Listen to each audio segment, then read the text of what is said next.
Hello, this is my first video on my own without Ross's comforting presence somewhere in the room, and also his editing skills. So if I make a pig's ear of this, I can only hope you will forgive me. This one is for Dean, who wanted to know what the troy ounce was, and I'm sorry it's taken so long, but here we are, a little background information because there isn't a huge amount.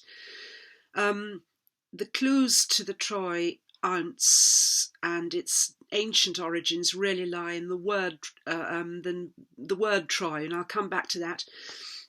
But I will say first of all that the name Troy is supposed to have been given it by the merchants of Troyes in France in the medieval times. Whether that's true or not is open to debate, because it's still used by the world's precious metals exchanges, the troy ounce, to measure gold and silver, and also palladium and platinum.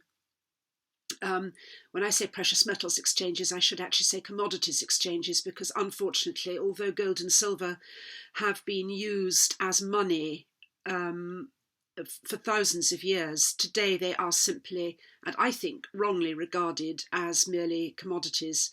However, London, Frankfurt, Bombay, Singapore, Hong Kong, all these places still use the troy ounce as a measurement for gold and silver.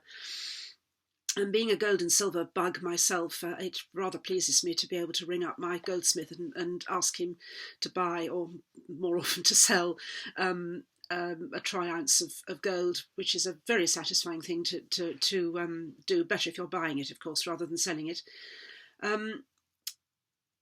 Platinum and palladium, although both precious metals, are not have never been used as money. Why not? I don't know.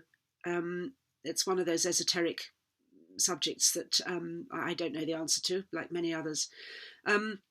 The difference between a troy ounce and an avoirdupois ounce, or what I call the kitchen ounce, well, there are 16 ounces to an avoirdupois pound, and one of those ounces, a kitchen ounce, is 28.4 grams. The troy ounce, of which there are 12 to the troy pound, is 31.1035 grams. So the ounce is slightly heavier, and 12 of them makes the troy pound slightly lighter than the avoirdupois pound.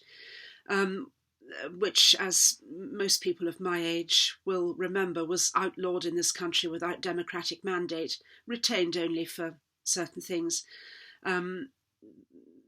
Just to digress a moment, we did not and have never made the metric system illegal in this country, except on our roads for some reason. But anyway, so there's the pound.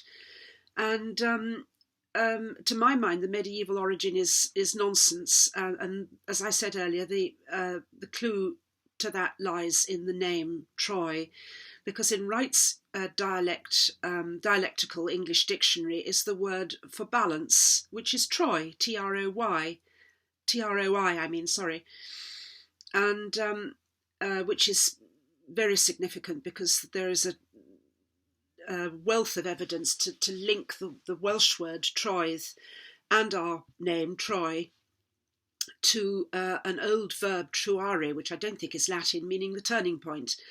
And as anybody knows, the balance is exactly where the weights on either side of the scales are completely matched, totally evenly matched.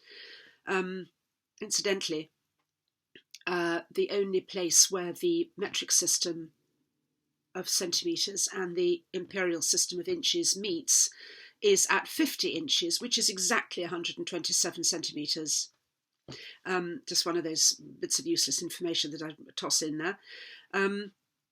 Wikipedia, which one uses with caution, says that the Troy weight system referred to the tower system, which immediately made me sit up because it doesn't define the tower system, maddeningly, but anybody who knows anything about Troy will know that the Trojans are called the people of the towers.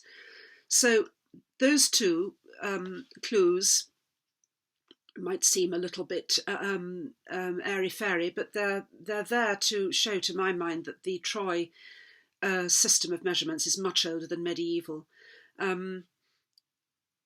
Really, there's very little other information about the Troy system, and if anybody feels like taking this acorn and turning it into an oak tree, I'd be very happy to see the results.